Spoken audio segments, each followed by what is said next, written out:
Bonjour à toutes et à tous, bienvenue dans le podcast Bilingue Trouve ta place.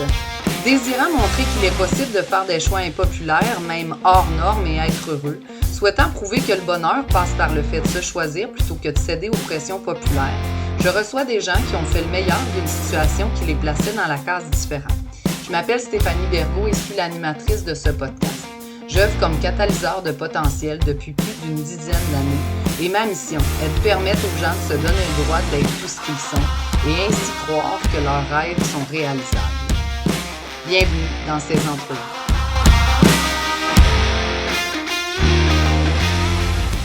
Bonjour à toutes et à tous, j'espère que vous allez bien. Ce 8 mars, journée internationale du droit des femmes. Écoutez, c'est une première. Je fais un podcast toute seule aujourd'hui.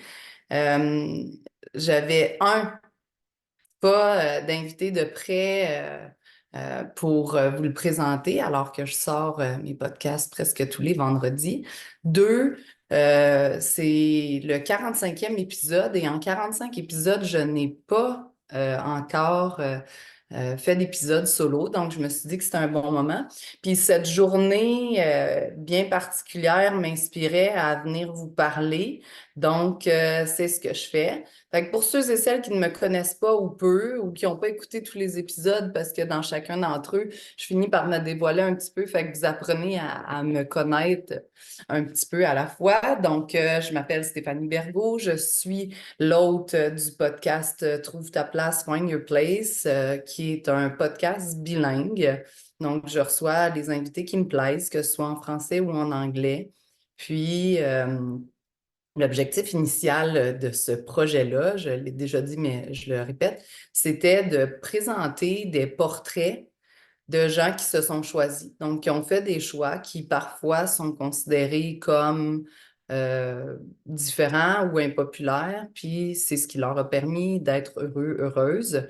Je pense réellement que pour être réellement sur notre X, il faut avoir le courage de se choisir et donc de parfois faire des choix impopulaires ou des choix qui serait pas probablement celui que tout le monde prendrait, tu sais. Puis on a rencontré à travers le podcast des gens qui avaient laissé des grosses jobs pour finalement euh, partir à l'aventure, pour choisir un mode de vie plus minimaliste, pour se lancer en affaires, pour voyager à travers le monde. On a rencontré des gens qui se sont aimés pendant des années à distance sur des continents différents, puis qui aujourd'hui ont choisi une terre d'accueil qui n'était ni la sienne, ni celle de l'un ou de l'autre. On a rencontré beaucoup d'entrepreneurs parce que c'est beaucoup mon réseau, beaucoup de mes amis qui ont des parcours intéressants. Puis l'idée pour moi derrière ça, c'était de se laisser inspirer. Moi, j'apprends énormément en écoutant le parcours des gens. J'ai toujours été fondamentalement intéressée par l'humain. Ma fille aînée pourrait vous dire que je deviens amie avec tout le monde en un claquement de doigts. C'est pas tout à fait la réalité, mais en fait, je m'intéresse profondément à l'histoire des gens, puis c'est ce qui fait justement que je pense que je grandis. Je me laisse inspirer par ce que je vois. Fait que des fois, je me dis, tu sais, j'entendais par exemple les gens me dire, ouais, mais Stéphanie, moi, je peux pas me lancer en affaires, j'ai des enfants, puis là, tu sais, moi, j'en ai trois, puis je suis entrepreneur. Il y avait plein de beaux modèles comme ça. Des fois, des gens qui disent, ouais, mais j'ai une grosse job, je peux pas partir ou je peux pas voyager. On a rencontré dans mon podcast mon amie Sophie Rice qui, elle, avait un emploi de direction puis qui trouvait quand même le moyen de voyager à ce moment-là, beaucoup avec les enfants, la famille. Puis finalement, ben, elle a décidé de quitter ça pour partir à un projet entrepreneurial qui lui a donné encore plus de flexibilité. Donc, les portraits sont tellement variés puis nous permettent de croire que ce qu'on a dans notre tête peut exister. Fait que c'est un petit peu ça la prémisse du podcast. Donc, pour faire un petit background sur qui je suis, pour ceux qui me suivent avec grand bonheur, je vous en remercie d'ailleurs, mais qui ne me connaissent pas. Donc, je suis l'aînée de 5 filles. J'ai 42 ans dans 3 semaines. Donc, mon anniversaire, c'est le poisson d'avril. Fait que certains vous diront que c'est comme une blague. Donc, j'ai 4 sœurs, dont 2 sœurs biologiques, 2 sœurs euh, d'une seconde union qui sont adoptées. Je le dis pourquoi? Parce que, tu sais, pour moi, j'ai 4 sœurs. Je le dis pourquoi? Parce que ça permet de voir un peu l'univers dans lequel j'ai grandi. Euh, mes parents se sont séparés, j'avais 7 ans. Mon père est avec la même femme depuis, avec qui ils ont eu 2 filles. On a vécu le processus d'adoption, le fait d'aller les chercher en Chine, le fait qu'elles arrivent à 3 ans, à 6 ans, qu'elles parlent seulement que le mandarin. Je pense que ça a ouvert énormément de portes dans ma vie. Chez nous, on est vraiment privilégiés. L'amour, ça se multiplie, ça ne se divise pas. Euh, Tu sais, ça a toujours été exactement comme mes sœurs biologiques, là, c'est exactement le même principe. Je me rappellerai toujours, là, tu sais, j'étais jeune adulte. En fait, j'avais 18 ans quand ma sœur Elisa est arrivée, puis j'avais 21 ans quand ma sœur Émilie est arrivée. Quelques mois plus tard, je donnais naissance de mon côté à ma fille aînée. Fait que la vie a toujours été de cette façon-là, tu sais, dans le sens où très, très inclusif. On a appris à être ouvert sur le monde. On a appris la différence. Aujourd'hui, je le dis souvent, la différence, c'est une richesse. C'est d'ailleurs la principale richesse. Je bataille un peu pour que l'on cesse, en fait, d'essayer de mettre tout le monde dans des cases ou dans des boîtes. Probablement, la raison principale, c'est que très souvent, j'ai l'impression de ne pas fitter dans aucune de ces cases, puis de ne pas avoir envie d'essayer de m'y conformer.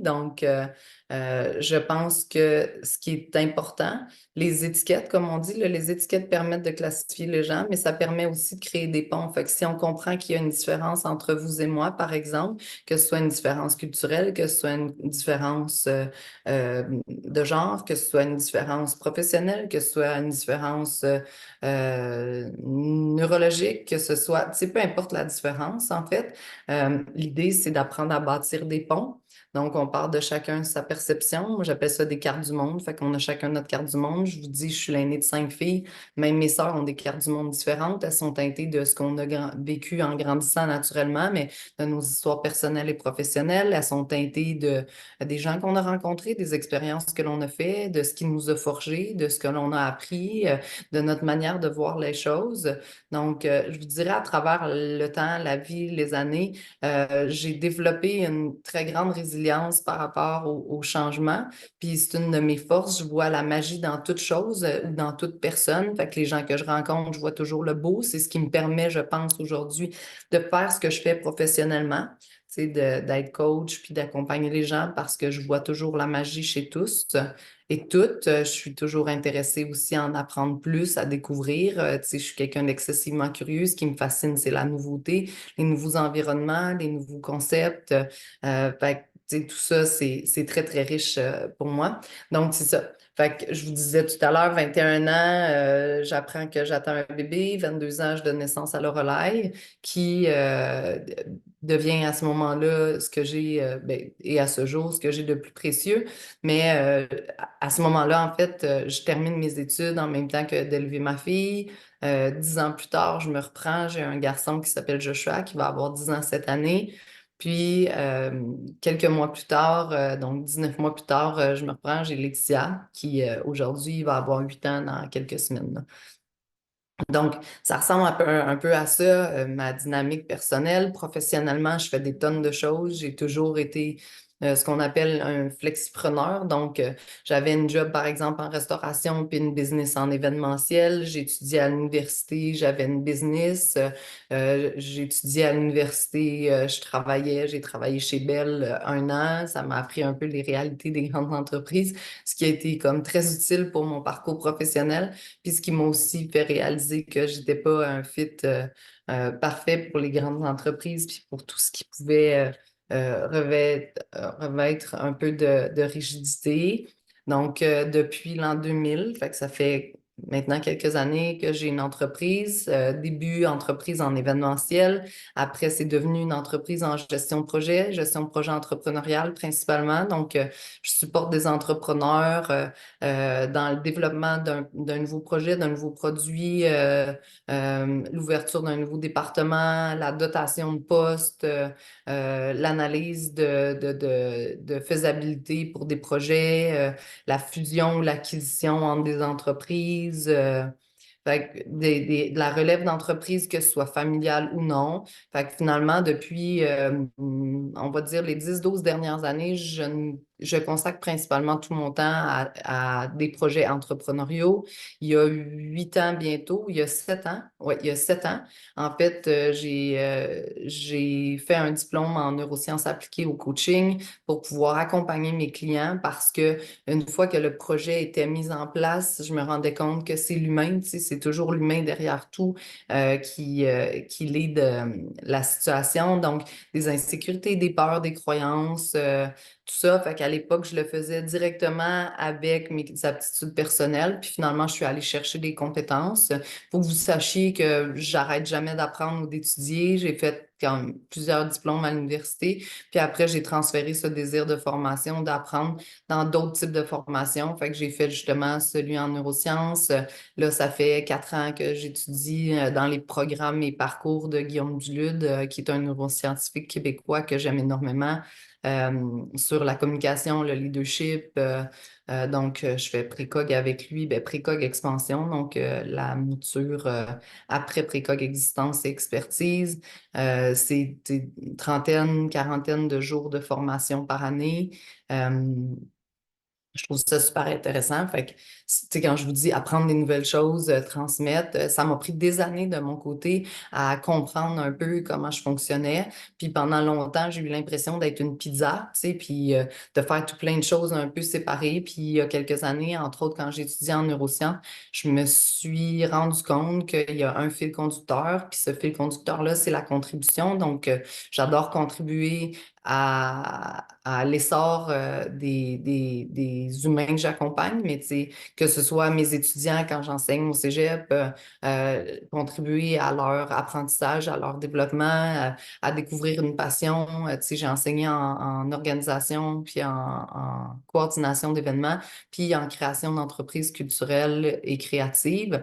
Donc, dans les deux cas, c'était de transmettre ma passion pour ces aspects-là. Que ce soit mes clients en coaching, c'est de leur faire voir des angles un peu différents, de les faire prendre de la hauteur, de les faire apprendre à se respecter, à créer des choses qui sont exactement alignées. Puis, ben, finalement, à travers la contribution, j'ai réalisé que depuis quelques années, ce que je fais en fait, c'est de l'accompagnement en transition, tu sais, fait que transition de vie, transition professionnelle.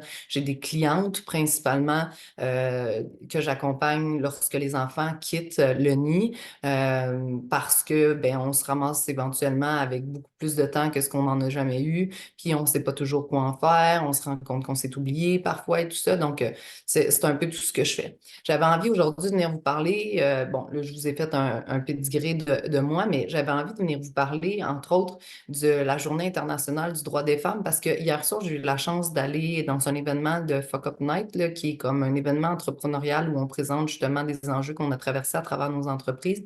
Puis, ce qui est intéressant là-dedans, c'est de constater qu'on n'est pas les seuls à les avoir traversés, qu'il y a d'autres entrepreneurs qui les expérimentent et donc ça relativise le poids sur nos épaules, puis on est capable de se dire, OK, c'est pas juste parce que je me trouve pas assez bonne ou pas assez, parce que ça, c'est un des enjeux fréquents là, quand on rencontre un problème, on se dit que c'est nous qui manquions de quelque chose ou pas, puis des fois, c'est le cas, il faut aller chercher des compétences naturellement, puis dans d'autres cas, ben, c'est plutôt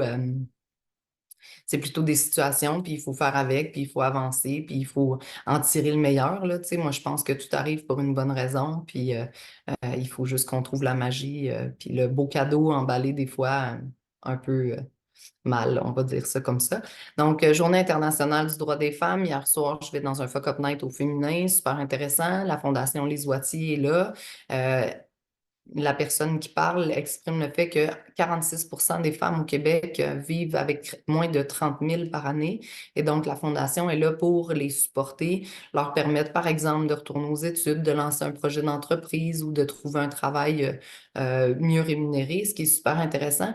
Puis ça me fait réaliser à ce moment-là, il y a 40 ans, il l'exprimait, là, mais il y a 40 ans, les femmes ne pouvaient pas avoir de compte de banque à leur nom.